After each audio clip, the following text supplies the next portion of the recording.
Welcome back to Selim's English world. আজকে আমরা শিখতে যাচ্ছি প্রিপোজিশন ব্যবহার করে কিভাবে একটি স্মল সেন্টেন্সকে একটা লার্জার সেন্টেন্সে রূপান্তরিত করা যায়। তো let's start how to make a small sentence into a larger sentence. এই বড় সেন্টেন্স বানানোর জন্য তোমাকে দুইটা গুরুত্বপূর্ণ রুলস অর্থাৎ প্রিপোজিশনের ব্যবহারের দুইটা গুরুত্বপূর্ণ রুলস তোমাকে মনে রাখতে হবে, যেটি আমি আমার প্রথম প্রিপোজিশনের ক্লাসে আলোচনা করেছিলাম। এখন আমরা ছোট্ট সেন্টেন্সটাকে বড় করতে চাই।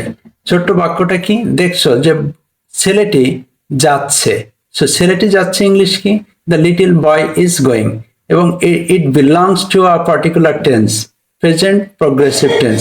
এটাকে আমরা লার্জার সেন্টেন্সে রূপান্তরিত করতে চাই। কিভাবে? Only by using a preposition. একটি একটি করে প্রিপোজিশন ব্যবহার করব আর সেন্টেন্সের সাথে বাড়তি তথ্য যোগ করব। দেখবো একটা পর্যায়ে এই ছোট্ট সেন্টেন্সটি অনেক বড় সেন্টেন্সে রূপান্তরিত হয়ে গেছে। সো নাও লুক, তোমরা দেখছো ছেলেটি কোথায় যাচ্ছে? স্কুলে যাচ্ছে। সো স্কুল কথাটা আমরা এর সাথে যুক্ত করতে চাই।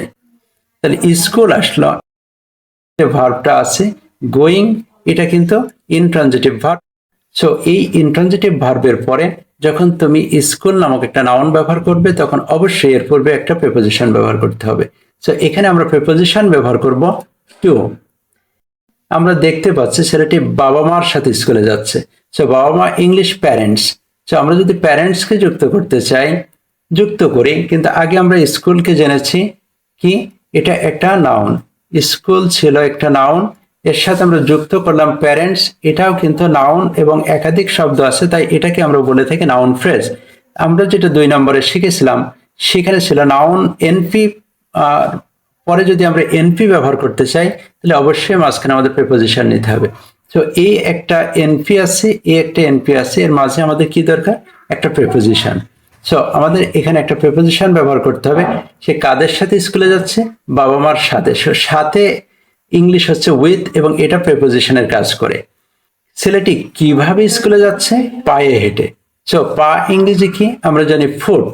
So foot you know another noun. তাহলে আমরা আগে যে শব্দটা ব্যবহার করেছি সেটাও ছিল নাউন, এবং পরে যেটা ব্যবহার করলাম এটাও নাউন। তাহলে দুইটা নাউন তো আমরা পাশাপাশি বসাতে পারি না। সো এখানে আমাদের একটা প্রিপোজিশন লাগবে। প্রিপোজিশনটা কি? On. So the little boy is going to school with his parents on foot. কখন যাচ্ছে? সকালে। সো আমরা এখন সকাল কথাটা ব্যবহার করতে চাই, তাহলে সকাল ইংলিশ কি? Morning. You know morning here is also a noun. তো আগে যেটা আমরা ব্যবহার করেছিলাম ফুড, সেটা ছিল নাউন, মর্নিংও কিন্তু নাউন। দুইটা নাউনকে আমরা পাশাপাশি অবশ্যই ব্যবহার করব, কিন্তু তাদের মাঝে আমাদের একটা কন্ডিশন ছিল যে একটা প্রিপোজিশন ব্যবহার করতে হবে।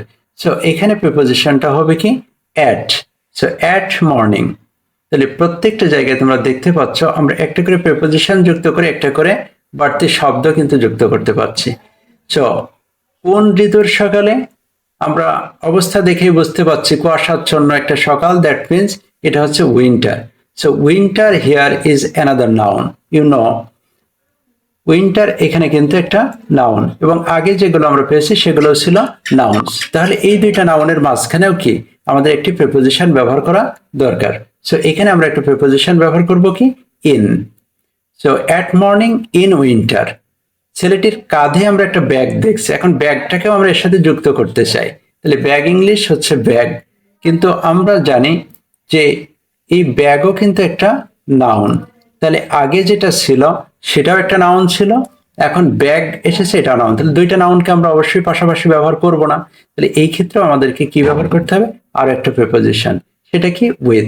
সো নাও ইউ লুক, মূল যে সেন্টেন্স ছিল সেটা ছিল the little boy is going. এখন এই ছোট্ট সেন্টেন্সটি আমরা প্রায় 3 গুণ বড় করতে সক্ষম হয়েছি only by using prepositions. So I think you have understood কিভাবে প্রিপোজিশন যুক্ত করে করে আমরা একটা ছোট্ট সেন্টেন্সকে অনেক বড় সেন্টেন্সে রূপান্তরিত করতে পেরেছি। থ্যাংক ইউ অল, আজকে পর্যন্তই।